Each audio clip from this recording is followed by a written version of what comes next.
ድርሳነ ዑራኤል ዘመጋቢት።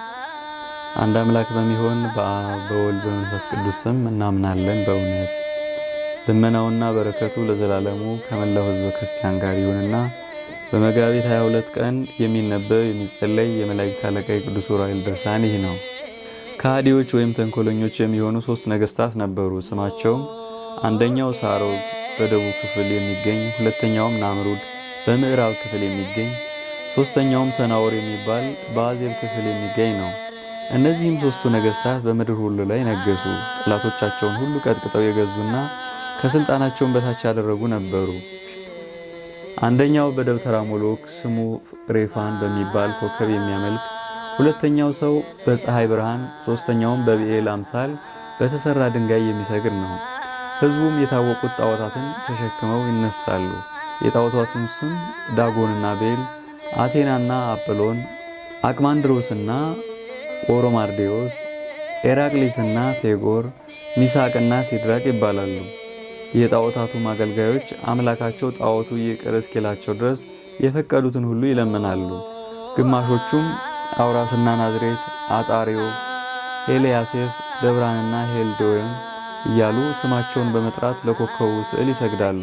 ጠንቋዮች ወይም ሟርተኞች ከሰናኦር ሰዎች ላይ የእግዚአብሔር መቅሰፍት እስኪወገድላቸው ድረስ ይጮሃሉ። ከዚህ በኋላ ውስጧ በወርቅ ቀለም የተጻፈ ቁልፏን በመላኩ በዑራኤል እጅ የተዘጋ አንዲት ደብዳቤ ከሰማይ ወደ ምድር ወደቀች። ያችን መጽሐፍ ገልጦ ለማየት የሚቻለው አልነበረም። የሰናኦርና የናምሩድ ሰዎች ሁሉ ገልጠው ለማየት ባለመቻላቸው ግምጃ ቤት ውስጥ አኖሯትና 3 ዓመት ከ8 ወር ተቀመጠች። ከዚህ በኋላ ናምሩድ እግዚአብሔርን ወደማያውቁ ወደ ሰናኦርና ወደ ሳሮግ አወዳደቋ በተመሳቀለ ጎዳና ወይም በሜዳ ሆኖ ሳለ መልእክቷ ለማንኛውም ወገን ያልሆነችው ሕዝቡም አግኝተው እንዴት እንዳነሷት መልእክተኛውን ላከ። ሰናኦርና ሳሮግ ይህን ነገር ሰምተው እርስ በርሳቸው ይህ ነገር ምንድን ነው? የረቀቀ እጹብ ድንቅ ነገር ነው ተባባሉ። ሰናኦርም ወደ ናምሩድ የዚያችን መጽሐፍ ሁኔታዋና ማየተሟን እናያት ዘንድ ላክልን ሲል ልጆቹን ላከ። ልጆቹም ይህን በነገሩት ጊዜ ያችን መጽሐፍ አሽጎ ለአንድ መልእክተኛ ሰጠው። መልእክተኛውም የሰናኦር ሰዎች በዓል አድርገው ዘፈን ከሚዘፍኑበትና ከሚጫወቱበት ቦታ ወስዶ ያችን መጽሐፍ ሰጣቸው። አሕዛብና ሰካሮች ፍላጎታቸው ዘፈን ነውና፣ ይህ ሥራ ግን በደጋግ ሰዎች ዘንድ እንደ ወንጀል የሚቆጠር ነው። ለእኛም በውጭው ብልሆች ወይም ደጋግ ይመስሉናል፣ ውስጣቸው ግን አመፅና ፍትሕ ማጉደል ከንቱ ነገርን የተመሉ ናቸው። ሰናኦርና ሳሮግ ወደ ጥንተ ነገራቸው ተመልሰው ያችን መጽሐፍ አነበቧትና ንጉሥ በሰማይ ላይ እንዳለ ይኸውም የሚነግሰው የብርሃናት ገዢ አብ ሲሆን ወልድም የሚነግሰው ከአብና ከመንፈስ ቅዱስ ጋር፣ መንፈስ ቅዱስም ከአብና ከወልድ ጋር ሆኖ የሚነግስ አለ የምትል ናት። 3ቱ ነገስታት ጽሑፉን አይተው ልባቸው ተቃጠለ፣ ፊታቸውን ቧጠጡ፣ ጸጉራቸውንም ነጩ። ከዚያም በሐሳባቸው በላያችን ላይ ንጉሥ ካለ ከእኛ ጋር ሊዋጋ ይችላልን? የሰማዩን ንጉሥ ከቶ ማን ይረዳዋል? እኛን የሚያሸንፍ ከሆነ በግልጽ ይግጠመን አሉ። የመንግስቱን ግዛት ቢከቡት አንዱ እንኳን ከእጃችን አያመልጥም፣ ብናሸንፈውም ይቅርታ አናደርግለትም። ወደ ሀገራቸው ገብተን ማለት ወደ ሰማይ ወጥተን በሀገራቸው ቋንቋ እንጣላቸዋለን እንጋደላቸዋለንም ተባባሉ። ወደ ሰማይ የሚያወጣና ወደ ምድር የሚያወርድ መሰላል እንስራ ሲሉ እርስ በርሳቸው በመማማል ተስማሙ። በግንቦት ወር በመባቻው ወይም በመጀመሪያው ዕለት መሰረቷ በማይናወጥ በዓለት ላይ ግንብ መስራት ጀመሩ። ሳሮግና ናምሩድ ሰናኦርም 3ቱ የአሕዛብ ነገስታት ግንቧንና በሮቿን ለመስራት በሜትር ተከፋፈሉ። ከፍተኛ የሆነች የግንቧንም ሥራ ውጭዋንና ውስጡን የሚያከናውኑ አዋቆች ቁጥር 17000 ናቸው። እንጨት እየቆረጡ በልክ በልኩ ለማዘጋጀት የተመረጡት አዋቆች ከሆኑ ከሴት ልጆች ወገን 20000 ናቸው። ከሩቅና ከቅርብ እያመጡ ለሚያዘጋጁና ድንጋይም እየጠረቡ ለሚያቀርቡ ወይም ለሚገነቡ ገንቢዎችና ለእንጨት አናጺዎች አዋቆች 15000 ሹሞች ሾሙ። እንዲሁም ከቆላው ምድር የተቆረጠውን የማይነቅዝ እንጨት ለሚሸከሙ 12000 አዛዦችን ሾሙላቸው። ከበረሃ ውስጥ የወደቁትን ደረቆች እንጨቶችን የሚያስነሱ 11000 ታላላቅ አዛዦችን ሾሙ። እሊህም ጠንካሮችና ወፍራሞች የሆኑ እንጨቶች ጽናታቸው ወይም ጥንካሬያቸው ጥላቸው እንደሚያምር በቅመም ተራራ ላይ እንደሚኖሩ እንደ ዋልያ መንጋ ናቸው። ሁሉም በየተመደቡበት የሹመት ቦታቸው ተሰማሩ። ስለ ምግባቸውም ከዚያ ስንዴና ምስር እያበሰሉ ምግባቸውን የሚያዘጋጁ አዋቂዎችን በየክፍላቸው መደቡላቸው። የተዘጋጀውን መብሉንና መጠጡንም እየተቆጣጠሩ የሚያስቀርቡላቸው አዛዦቹን ሾሙላቸው። ከዚህ በኋላ ተሰብስበው ጉባኤ ካደረጉ በኋላ ግንቡን መስራት መገንባት ጀመሩ። የግንቧን ማዕዘን በሜትር እየለኩ ተከፋፍለው በየድርሻቸው ግንቡን በማስረዘም መስራት ጀመሩ። ወደ ሰማይ የመውጫውን መሰላል ሰርተው ከጨረሱ በኋላ ብዙዎች አዋቆች የሆኑ ሰዎች ከምድር ወደ ላይ ግንቡን እየሰሩ ወጡ። ግንብ ገንብቶ ከምድር ወደ ሰማይ ለመውጣት ያሰበ ወይም የተመኘ ከነሱ በቀር ማን ነው? ከሰማይስ ወደ ምድር መውረድ ልማድ ነው። ሰማያውያን መላእክትም ወደ ፈለጉት ይወጣሉ ይወርዳሉና። ቀደምት ከሆኑት የእግዚአብሔር መላእክት አንዱ እርሱ ሳጥናኤል የሞራል ድጋፍ ስለሚሰጣቸውና በምክርም ስለሚረዳቸው ልባቸው ደንድኗልና ወይም በትዕቢት ታጅሯልና የልብ ትዕቢት እግዚአብሔርን ይቃወመዋል ሲል መጽሐፍ እንደተናገረ የሰናዖር ሰዎች በትዕቢታቸው የሰማይን አምላክ ተቃወሙት። አለቃቸው ዲያብሎስ ፈቃዱን ለሚፈጸሙለት ሁሉ ወዳጅ ስለሆነ ፈቃዳቸው እስኪፈጸም ድረስ እሺ በጀ ብሎ ይታዘዝላቸዋልና። እግዚአብሔር ግን በየተሰማሩበት ይህ ሥራ የኔ ድርሻ አይደለም፣ ሰራተኛው አንተ ነህ በማለት እርስ በርሳቸው ፍቅር አጥተው እንዲጣሉ አደረጋቸው። ገንቢዎች ከምድር ወደ ላይ በጣም ሲርቁ ከታች ድንጋይና ጭቃ የሚያቀብላቸው በቦታው ታጣ። እግዚአብሔር የተንኮለኞችን ምክር አጥፍቶ ጆሮአቸውን ደፍኖባቸዋልና።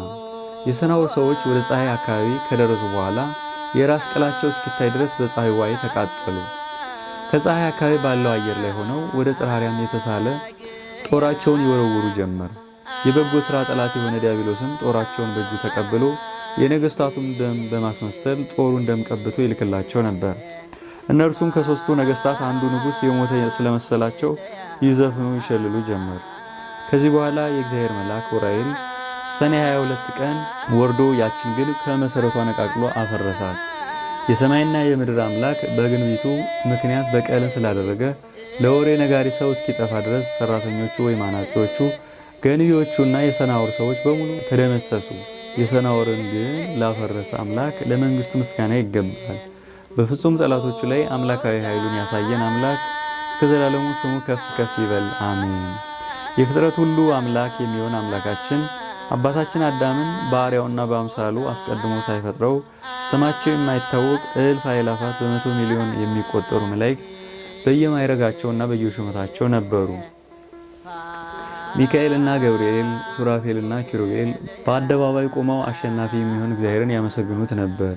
ስለዚህ እግዚአብሔር እርሱ ይቅርታና ምሕረትን እንደመውደዱ መጠን ሚካኤልና ገብርኤልም ምሕረትን ለሰው ልጅ ማማለድን ስለሚወዱ ከፍ ከፍ አደረጋቸው። አዳምን ከፈጠረው በኋላ የ99ኙን ነገደ መላእክት ስማቸውን ገለጠ። ስማቸው የማይታወቅ ሰውን በአደራነት የተቀበሉና በጠባቂነት የተመደቡ እልፍ አእላፋት የሚሆኑ የብዛታቸው ቁጥር ልክ ወይም መጠን የሌለው ቅዱሳን መላእክት አሉ። ከዚህ በኋላ ዑራኤል በየጊዜው በግልጽ እየተነሳ ለሰው ልጅ ምሕረትን ለማሰጠት ዘወትር ስለኛ ጠብቆ ይለምናል። የሰማይ መላእክትም ስለ ሰውና ስለ እንስሳት ስለ ፍጥረት ሁሉ ከእግዚአብሔር ዘንድ ሁል ጊዜ ምሕረትን ይለምናሉ። ሚካኤልም በየዕለቱ ምሕረትን ይለምን ዘንድ በኃያሉ አምላክ በስተቀኝ ይቆማል። ገብርኤልም አቤቱ ጌታዬ ሆይ ፍጥረትህን ፈጽመህ ይቅር በል እንጂ አታጥፋ፣ ቃል ኪዳንህ ሐሰት አይደለምና ለወዳጅ ለአብርሃምና ለልጁ ለይስሐቅ እንዲሁም ባለሟልህ ለሆነ ለያዕቆብ የሰጠውን ቃል ኪዳን አስበህ ለእነርሱ ያደረግከውን ለእነዚህም አድርግላቸው፣ ማራቸው፣ ይቅርም በላቸው እያለ ይማልዳል። በእናትህ በማርያምና በመጥምቁ በዮሐንስ ቅዱሳን በሚሆኑ በመላእክቶች ሁሉ ብለህ በመስቀልህ ኃይል እርዳን። ከፊትህ በምንቆምበትም ጊዜ አቤቱ አታጋልጠን ወይም አታሳፍረን። ዳግመኛም መላእክት ለኃጥአን ይቅርታ እስኪደረግላቸው ድረስ ዘወትር እየሰገዱ ይለምናሉ። ይልቁንም ዑራኤል ከአንደበቱ ምስጋና አይለይምና የእግዚአብሔር የኃይሉ መልእክተኛ ስለሆነ ልመናን የማያቋርጥ ትጉህ የማያንቀላፋ ጸሎት ካፉ የማይለይ በመሆኑ በእግዚአብሔር ዘንድ ለማማለድ ሌት ተቀን ይለምናል። ሁሉን የሚገዛ እግዚአብሔር የዑራኤል አምላክ ይቅር በለኝ ብሎ አንዲት ቃል ቢናገር በራሱ ላይ አክሊልን አቀዳጀዋለሁ፣ ዕድሜውም አጭር ቢሆን አስረዝምለታለሁ ብሏልና።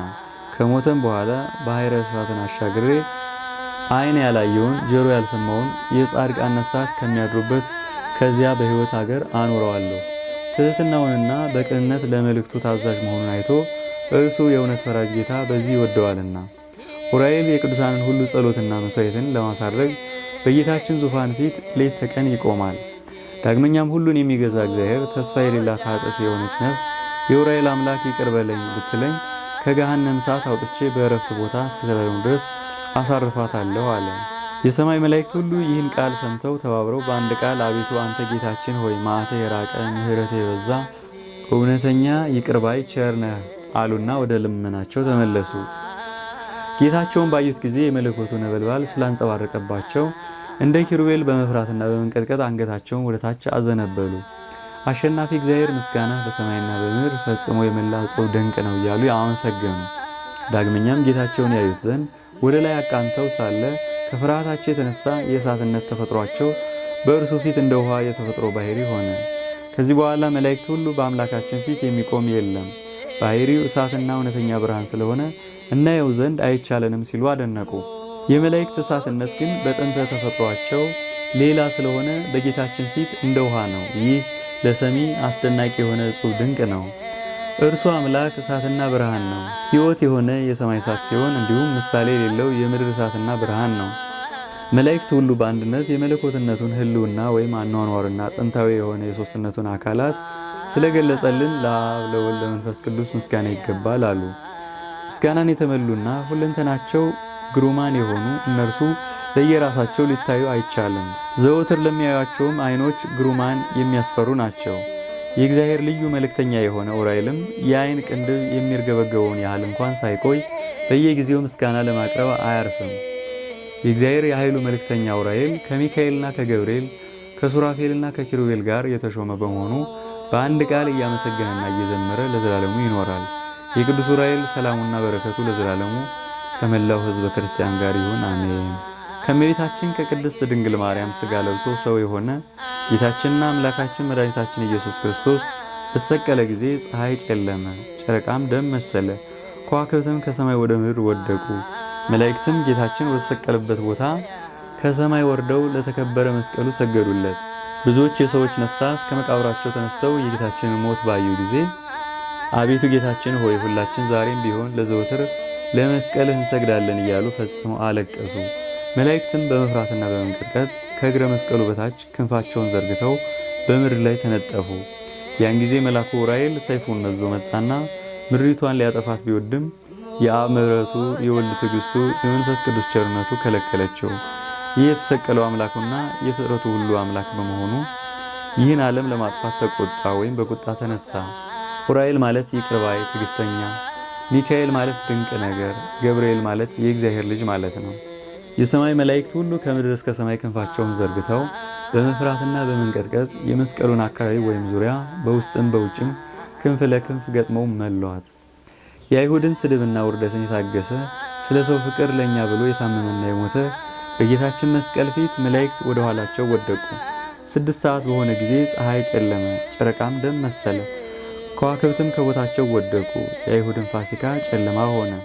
ከዚህ በኋላ ሆምጣጣ ከሐሞት ጋር ቢያጠጡት ቀምሶ እምቢ አለ። ኤሎሄ ኤሎሄ አለ። ትርጓሜውም አምላኬ አምላኬ ለምን ተወኝ ማለት ነው።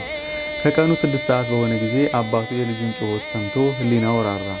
በልጁ ምክንያት ይህችን ዓለም ሊያጠፋት ወደደ። ዳግመኛም አባት ወይ ይህን ሥራ የሚሰሩት ባለማወቅ ስለሆነ ይቅር በላቸው እያለ ወደ አባቱ ወደ እግዚአብሔር አብ ጸለየ ወይም ለመነ። ይህንም በመናገሩ ከአይሁድ ወገን ጥቂቶች አመኑበት። 9 ሰዓት በሆነም ጊዜ ኢየሱስ በቃሉ ጮህና ነፍሱን ከሥጋው ለያት። ያን ጊዜ 500 ባልደረቦች የተባሉት ሙታን ከመቃብራቸው ተነስተው አምላክነቱን መሰከሩለት። አእላፍ መላእክት ይጋረዱለታል። ሚካኤልና ገብርኤል፣ ዑራኤልና ሩፋኤል ስለ ሰው ልጅ ምሕረትን እየለመኑ ይሰግዱለታል። ወልድ ዋሕድ ከእመቤታችን ከድንግል ማርያም ሰውነቷን አንጽቶ ሥጋዋን ቀድሶ የለበሰውን ሥጋ እንዳይዳስሱ የሚሮዱና የሚንቀጠቀጡ ዓይናቸው ብዙ ክንፋቸውም 6 የሆኑ ሱራፌል ኪሩቤል በሚያምር መዝሙር እየዘመሩ አንድ ገዢ ለሆነ ለሶስትነቱ ሰገዱ። ከእመቤታችን ከድንግል ማርያም በለበሰው ሥጋ ታመመ፣ ሞተ። በመቃብርም ውስጥ 3 ቀንና 3 ሌሊት አደረ። ፀሐይ ከመግባቷ ወይም ከመጥለቋ በፊት ከአይሁድ ወገን የሚሆን አንድ ወታደር መጥቶ ቀኝ ጎኑን በጦር ወጋውና ስለ አዳም ጥምቀትና ስለ ሁላችን ሕይወት ከቀኝ ጎኑ ደምና ውሃ ፈሰሰ።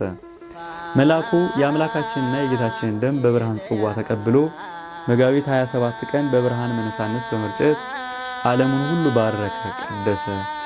የፍጥረት ሁሉ አምላክ ለሆነ ፈጣሪያችን ዛሬም ዘወትርም እስከ ነፍስ ሕቅታ ድረስ ከዚያም በኋላ ለዘላለሙ ለእርሱ ምስጋና ይገባል፣ አሜን። ጸሎቱ በረከቱ ከመላው ሕዝበ ክርስቲያን ጋር ለዘላለሙ ይሁንና የመላእክት አለቃ ቅዱስ ዑራኤል ያደረገው ተአምር ይህ ነው። እጁ ሽባ የሆነና ዘወትር ጋኔን የሚጥለው አንድ ሰው ነበር። ከዕለታት በአንድ ቀን ኤጲስቆጶሱ ደቅስዮስ በተጨማሪ ያከበረው ሌላ በዓል ስለነበረ በመላእክት አለቃ በቅዱስ ዑራኤል በዓል ቀን አምላክን የወለደች እመቤታችን ወደ ድንግል ማርያም ቤተክርስቲያን ሄዶ ገባና ያ በሽተኛ ከቅዱስ ዑራኤል ስዕል በታች በጉልበቱ ተንበርክኮ እየሰገደ ስለ በሽታውና ስለ ድካሙ ብዛት በጣም ያለቅስ ጀመር። ያን ጊዜ ቅዱስ ዑራኤል በታላቅ ግርማ ሆኖ ሰይፉን በእጁ እንደያዘ መጣ።